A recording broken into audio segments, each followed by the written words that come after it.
Hello, I'm Llewellyn King for MECFS Alert. I'm talking today to Dr. Alan Pocinki, who practices in Washington, D.C. Welcome to the broadcast, Doctor. You have if anything, if I detect in talking to you, a slightly more optimistic attitude towards your patients than is common in the profession? Well, certainly in terms of prognosis, published data are not very encouraging. And it seems to me that the worst thing you could possibly tell a young person with a chronic illness is that they only have a 5% chance of recovery. In my experience over the last 25 years has been very different. And I see, most of my patients get better over time. There's no miracle cures that gets them better in 6 months, but recovery and return to some meaningful quality of life over 3 to 5 years is the norm more than the exception. Are you suppressing symptoms or trying to treat symptoms, the underlying cause of the symptom?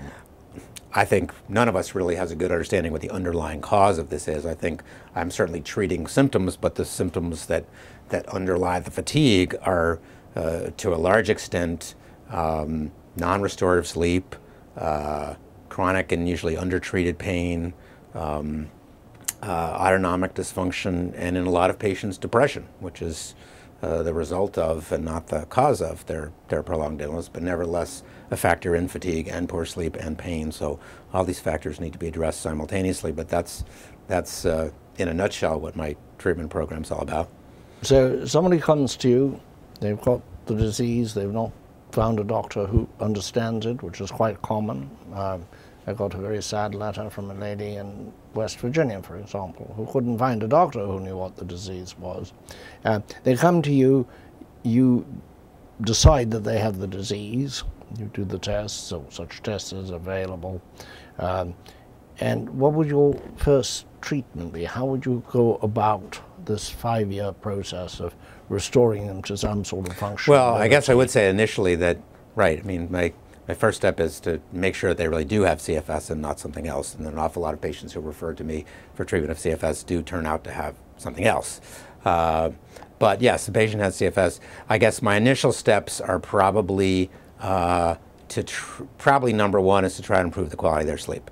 If they can't get a restful night's sleep, then they're really never going to get better. And often that leads into, adequate treatment of pain, because pain is disturbing their sleep. Depression may be disturbing their sleep. Autonomic dysfunction may be disturbing their sleep. But I'd say initially my focus is going to be on what's wrong with your sleep. Why do you get into bed and lie there 8, 9, 10 hours and wake up feeling like you haven't slept? And what sort of treatments do you prescribe for sleep?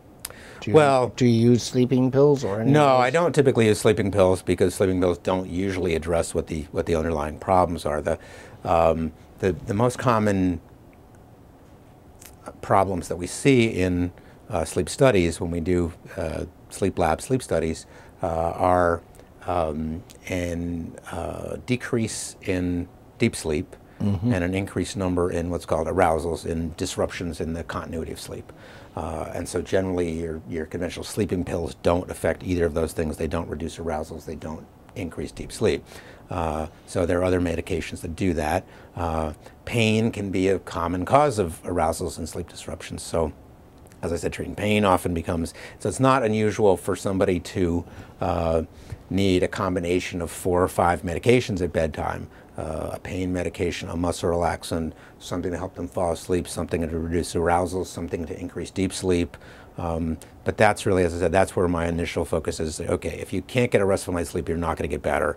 In order to get your restful night's sleep, we may have to address a bunch of your other issues as well, and that may then lead us into other avenues of treatment. Why do you think, given that this has been under study you started studying the disease in 1989, I believe, under study for so long, that so little has happened in the way of diagnosis or treatment? Well, I think that's a controversial question. I think one problem, certainly in evaluating disease, has been the heterogeneity of patients, that the diagnostic criteria do not really identify a homogeneous group.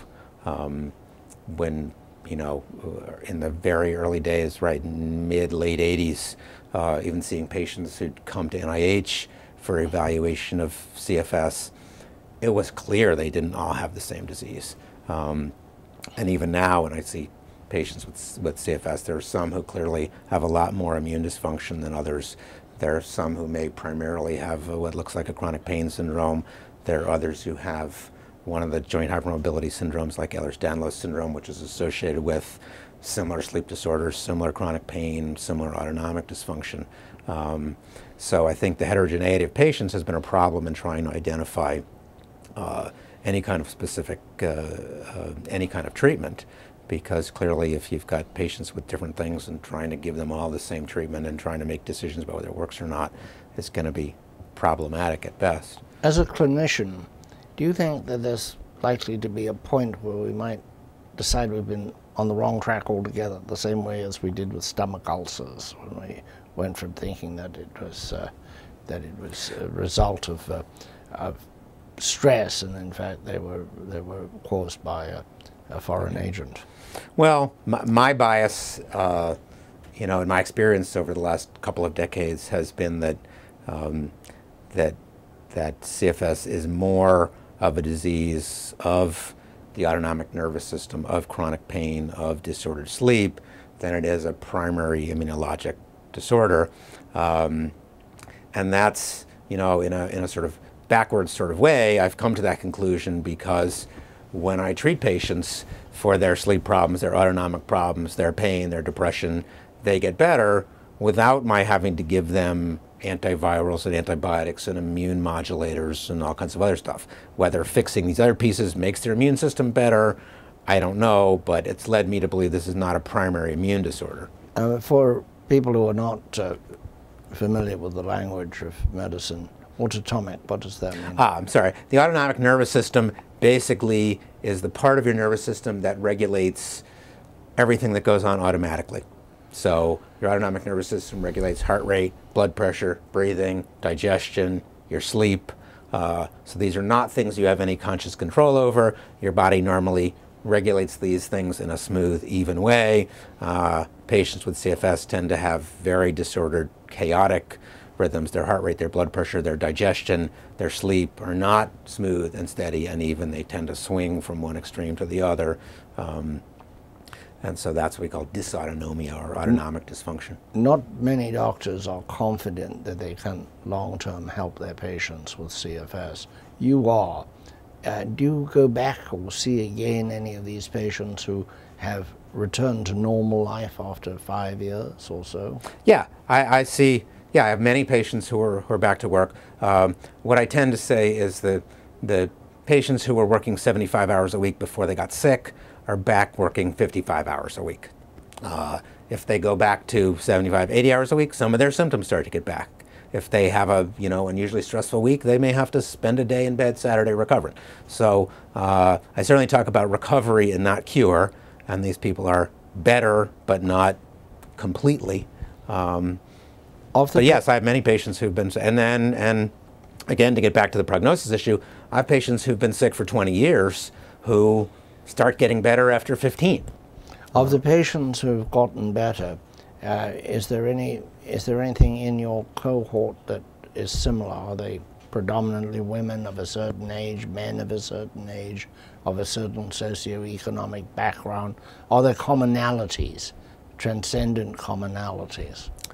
No, I think in general I would have to say the younger patients do better and get better faster. Patients who come to me having already been sick for 20 years may have a little worse prognosis. The only other thing that seems to correlate with a worse prognosis is more cognitive impairment. That's the hardest thing to treat and the thing that comes back last.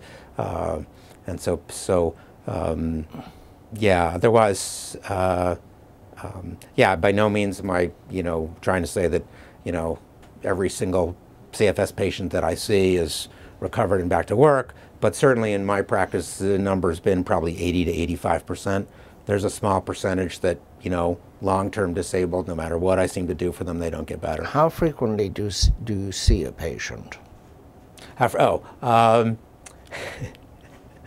often as possible. My schedule's gotten very busy because lots of people want want to come in. Normally, I would see a new patient and set up a treatment program and see them back in about 6 weeks to see what's better and what's not, and make adjustments. And then as they get better, I'll see them less and less often. So the ones who are, you know, doing great and recovered, I see once a year. A lot of the patients I see every 6 months.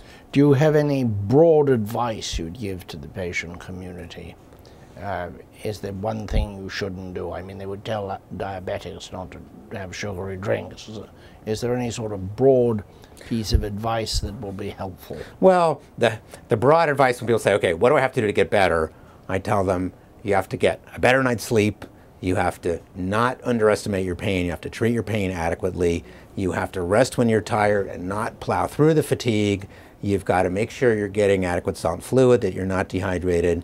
You need to try to minimize other stresses in your life that suck up energy. Because the name of the game is conserving energy and recharging your batteries. Some of your expertise is in pain treatment. Yes, I do. Yeah, I do see a lot of chronic pain patients as well. In fact, I just gave a talk at a chronic pain conference last week. So yeah, and that's, again, that's part and parcel of CFS. A lot of these patients have chronic pain. A lot of them aren't even aware of how much pain they're in, or how big a factor their pain is in their sleep and their fatigue. So if I were to paraphrase your view of this disease and how you go about treating it, first assault is on sleep, second is on pain, third is on dysphasia? Dysautonomia. Okay. Dysautonomia. Autonomic dysfunction. Okay. Right.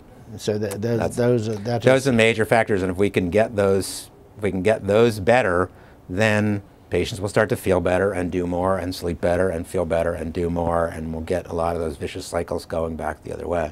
It's very encouraging to talk to a doctor with some hope in this disease. Thank you so very much for coming on the broadcast. You're welcome. Thank you for publicizing this.